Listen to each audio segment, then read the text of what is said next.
Hey guys, just a quick little intro. I got another discussion video up for you all. Just a frame of context. This was recorded the week Invasion of Vengeance actually came out. So if some of the context of what you hear things sounds a little confusing, that's why. That being said, I think both me and Mike's arguments in this are still valid, especially after a huge YCS top for things putting in Totally Awesome and with Paleozoics and stuff. But other than that, it should be no problem. Enjoy. Yu-Gi-Oh! Secondary Market. A weird, bizarre place where 3x5 pieces of cardboard are worth more money than what you feed a baby with. But it's true. Anyways. And over the past couple months, there have been a couple cards that have been very strangely going up in price almost religiously each week. And they are Tin Goldfish and Bahamut Shark. Why have these cards gone up so much? Because of a little card called Totally Awesome. Tree Toad! Oh god, every time I see that name I want to slit my wrists. Anyways, we are here to discuss Bahamut Shark specifically, or maybe just the root of the problem with this whole thing. Anyways, and maybe if Bahamut Shark should get banned next format. I believe Bahamut Shark is going to be the next Ptolemaeus. Now the reason I say this is Ptolemaeus, when it was still a card, and if you don't know what Ptolemaeus did, it was essentially supposed to be. There's gonna be one up here. Right? There was supposed to be a Satella. It was supposed to be a Satellite card, but everyone was like, "Oh fuck, we can play this in anything." So you needed 3 level 4 monsters to summon this card, and if you did, you could also its secondary effect we don't care about because no one ever got it off. But what it was really used for is you summon it with 3 monsters, you detach all 3, you would either summon Pleiades / Cyber Dragon Nova, and then overlay the Nova for an infinity, and that's how most decks, other than Cyber Dragons, Cosmo, and any rank 5 deck that had machines in it, got out Infinity. And it was such a big problem that Konami just outright banned Ptolemaeus, which was understandable, just because it was an insanely powerful card, allowing us into access arguably the best rank 6 in the game. And Bahamut Shark, I feel, is going to be the next Ptolemaeus, just because it's allowing decks that have the space for it, and the space in the main to main deck, not Tree Toads, fucking Tin Goldfishes, to summon arguably the best rank 2 in the game, which is Tree Toad.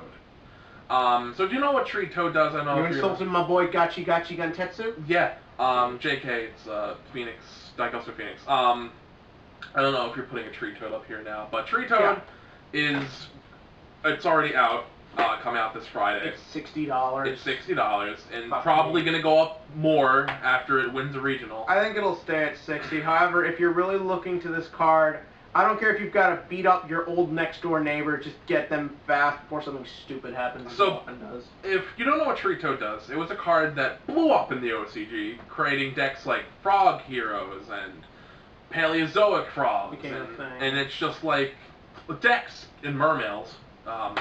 Mermails have just skyrocketed back into popularity, not only because of Tree Toad, but just in general, just because they're a good meta choice now. I feel like Mermails is like your weird fuck buddy where you keep going back to this chick, you forget about her for a while, and then something happens that just makes you go back to her every now and again. Don't talk about Gundy that way. So, Tree Toad, it's a rank 2, essentially it negates anything you do. Let's say, I have a Tree Toad on my field, you're like, cool, Raigeki. I'm like, cool, negate.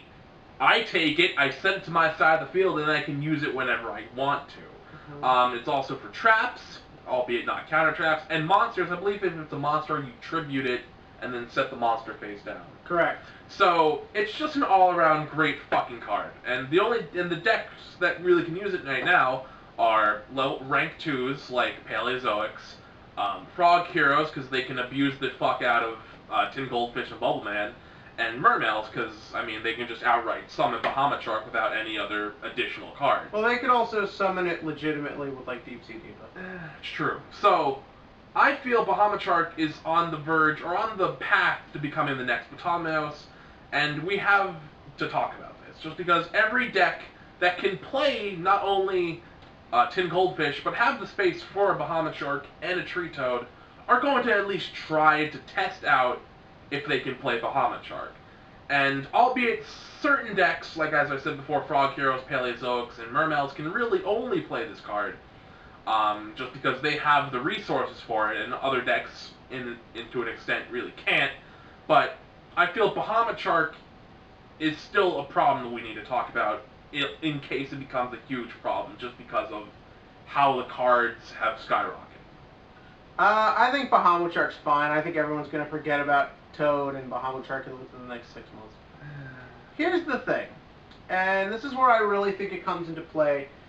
You and everyone else is comparing to Ptolemaeus and Bahamut Shark, but it's important to remember the ceiling of Ptolemaeus was 1,000,000 times higher than Bahamut Shark. Bahamut Shark, until about 4 months ago, was completely irrelevant as a card. When Ptolemaeus came out, people were already throwing it in everything. A lot of decks were putting it in there so they could use Constellar Diamond. Like, that was a thing for a while.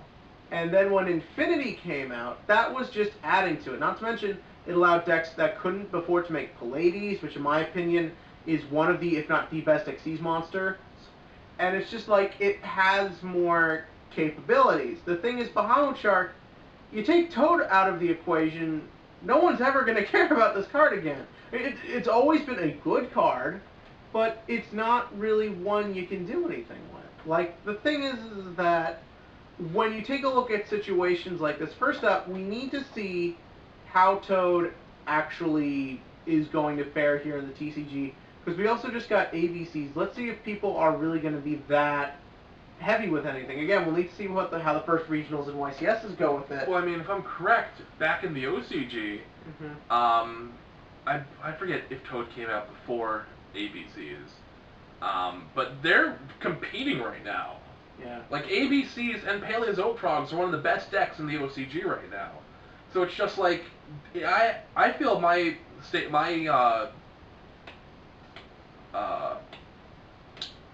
argument has credence just because of the fact that, albeit the TCG is very different than the OCG. I'm not disagreeing with you. I could see this happening. I just feel that we shouldn't jump to so many conclusions already. This thing isn't as good as Ptolemaeus. But Kevin, this is Yu-Gi-Oh! We're talking about. In the TCG, look what happened when we got a fucking card like Snack and Steel. We completely blew it out of the water, no pun intended. Yep. But it's just like, we abuse cards. The OCG looks at a card we think is broken and is like, cool, I don't know what the fuck you think.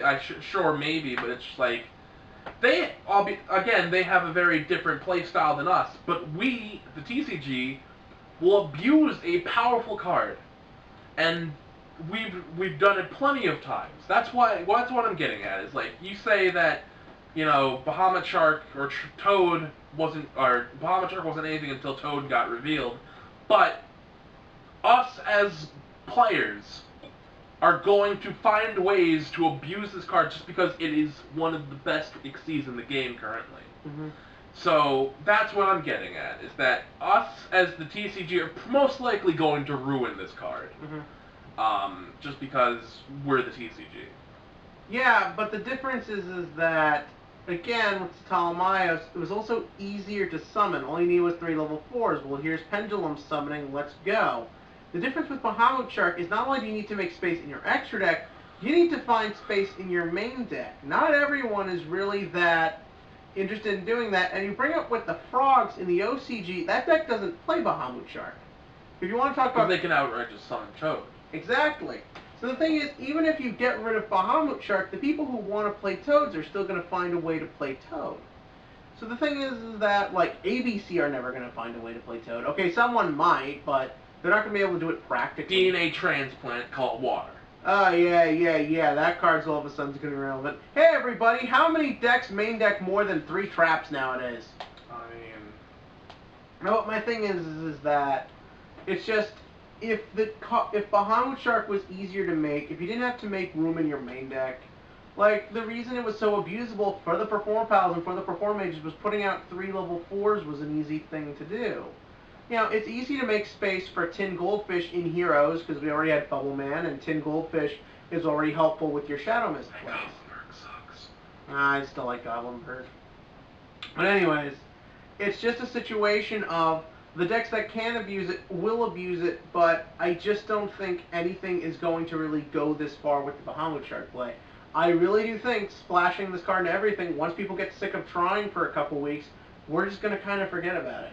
You might see Paleozoic frogs be a thing, but I don't think Bahamut Shark is going to get thrown in that mix. And then I I'm pretty sure Frog Heroes are also expected to be one of the good decks this format. Yeah, it is. So That's the deck I'll be playing. If anyone wants a deck profile, comment below when I get all the stuff, preferably within the next few days. So that's like, I guess that's about it. Well, it's like, this isn't really a huge issue because it hasn't really had time. Well, yeah, I'm just saying as like a future issue. Yeah, I just don't. I should have prefaced that in the beginning. I just can't really see Bahamut Shark himself becoming a huge problem. Maybe the things around him, but again, it's just that you need to go through a lot to get this card in your deck, like Bahamut Shark, where all the decks that use Toad in the OCG can just spam it out easily. Bahamut Shark can't. Especially if you bottomless Bahamut Shark, now you have almost a fifth of your extra deck useless because that just died and your 2 Toads are down dead.